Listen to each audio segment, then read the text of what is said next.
Okay, so we're going to talk about could my Microsoft Cloud be deleted? So we all know that there's been a huge growth, in terms of the take up of Microsoft 365, particularly in financial services. I think it's something like 3/4 of financial services firms, certainly in the UK and Europe, use Microsoft 365, particularly for email. Now, it's really easy to obviously access and deploy, and as we've heard, the growth has been exponential. But if you look at the flip side of it, then is it not at the same time potentially very easy to delete or turn off? So just interested to talk a little bit today around some of those risks, but it is a question we do get asked. Could my entire Microsoft environment get deleted? So let's kick off with that big question. What would it entail, for someone's Microsoft environment to be deleted? So it can be deleted. Yes is the answer. Microsoft 365, Microsoft Azure can be deleted. As easy as things are spun up, they can be spun down and destroyed. So the process to delete, and this isn't a guide, but there's a series of steps. The first thing would be to delete every user out of there, which is as simple, if you've got the permissions, from going and selecting all and pressing the delete button. Now, there are some protections that Microsoft put in there, such as if you delete a mailbox, for example, it's not actually really deleted until 30 days have gone by. So even if you delete everybody's emails in one go, you can still come back from that. You've got 30 days. But let's say the 30 days has elapsed. No one's noticed for some reason. The other thing that you'd want to be doing is everything in Azure. That's where all your servers might be, your databases. This one's a bit more trickier because not all services in Azure are the same. Some have this kind of protection, particularly around files. You might have the option, depending on what type of storage you're using, you might also have the option to kind of recover back after 30 days. But things such as servers, if you click delete on that, it really is up to raising a support request to Microsoft and saying, have you still got this VM somewhere? They do kind of just disappear into the Microsoft ether, and they're very difficult to recover. So you would have to kind of delete everything out of your Microsoft Azure, which would take some time, but it's relatively simple to do. You select the thing and you press delete, or you select all of them and you press delete. So if you've managed to get rid of all your servers and all your mailboxes, you would also want to detach away from the partner, i.e. us in that case, so we couldn't have access to stop. And in order to do that, you need to supply a credit card. Microsoft doesn't allow you to effectively stop paying in Microsoft 365. There has to be some payment on files. So you'd either have to kind of detach landware or supply your own credit card information.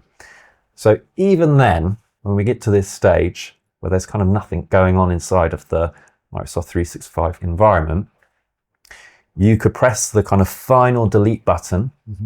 Microsoft still keeps hold of the kind of container or the tenant in your environment for something like 90 days or potentially 180 days. So you could still kind of recover that element of it. So yes, you can delete your Microsoft Cloud environment, but there are a number of steps that you have to go through, and some level of protection built in, but they're not things that you should rely on, certainly. Well, certainly that one about the credit card, it's the fact that Microsoft isn't going to allow you, to ever not be able to know who they're billing. Actually kind of indirectly acts as a protection, but you shouldn't rely on that. So you can imagine a scenario where a hacker or something, is looking to delete it, but they actually ultimately have to put that in a credit card themselves. Yeah. So, okay, fine. Let's move on then to, let's say that the tenant has been deleted and you want to get it back. Yeah, you said there's a period of time you've got, and you can go to Microsoft. That's correct. What could you get back? And kind of going back to you talking about removing these services first. I mean, what kind of position are you going to find yourself in if you ask for it to be kind of restored? So it's not a backup. Yeah. So you can't go to Microsoft and say, I want my Microsoft Cloud's been deleted. I want it back from Friday. It's just not how it works. What you get basically is the settings that you had in Microsoft 365, just with nothing in it. Yeah. Then you have to rely on all backups that you might have to be able to then restore into that. Okay. But yeah, it's not much. Okay. All right. So you need to have some really significant or high level privileges, in order to perform these activities. So just talk us through what accounts got the kind of keys to the kingdom, to be able to do these type of activities. So this is the global administrator account. It is the super all-powerful account or role that you can have in a Microsoft 365 environment. It gives you access to everything, to do everything. You can have one or many of these global administrator accounts, but these are the accounts that you really do not want an attacker to get hold of. There are other privileged accounts, but these are very special accounts in the Microsoft Cloud that do allow you to do things like shut down or close off your Microsoft tenant. Okay, so obviously, you need to protect these accounts, and only they should only be used, under very specific scenarios. So, talk us just a little bit through how Microsoft recommend you protect and secure these accounts.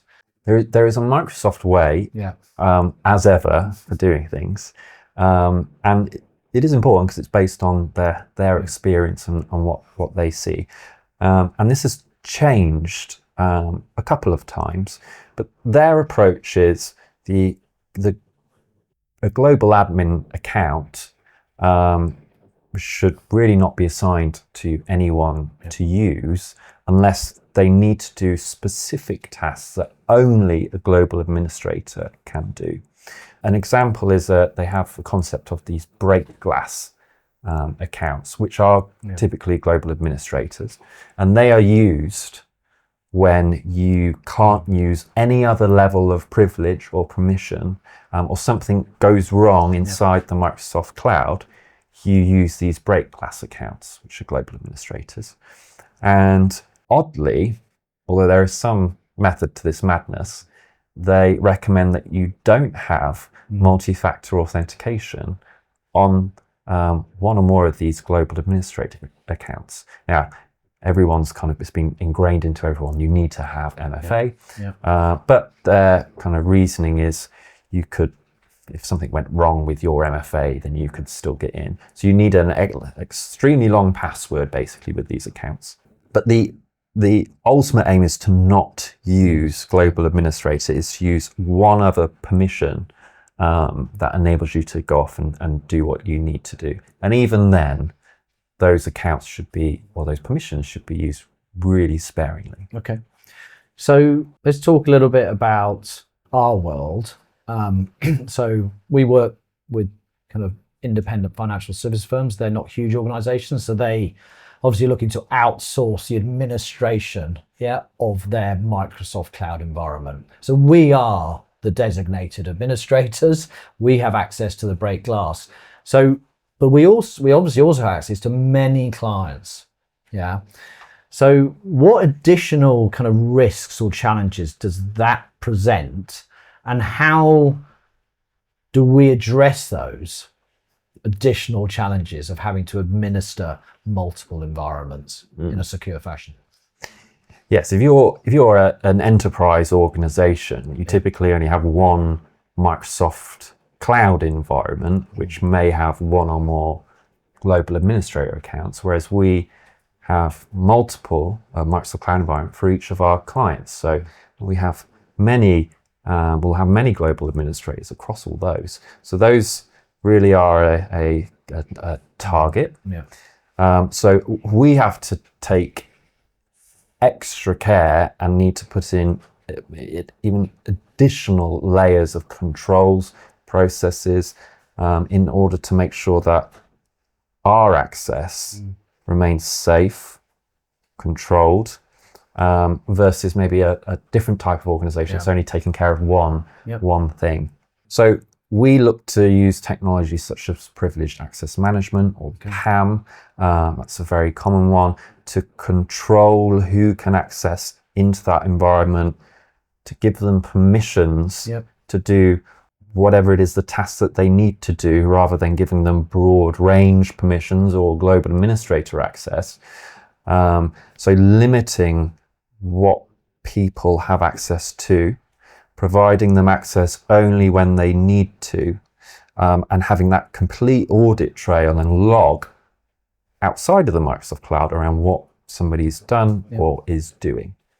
So there's been quite a number of high profile security breaches recently that have evolved around or used administration accounts, as far as I understand. So just how would that type of approach you just talked about mitigate the risks that we've seen recently with these high profile breaches?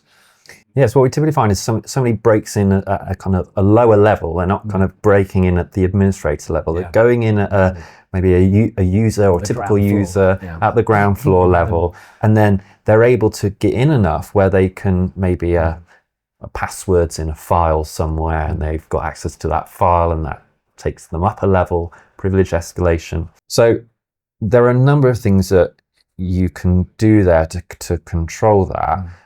It's really about when you have these privileged accounts in the environment, when they're not in use, they shouldn't have any permissions to do anything. Right.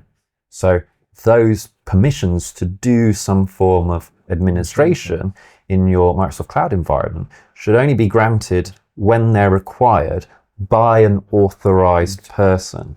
And there's lots of controls that you can put in place to prevent that, or at least reduce the likelihood of that account being compromised. But these aren't things that are kind of ticked and turned on by default. They do require a lot of setup. Sometimes they require third-party tools to even make it even stronger or hardened.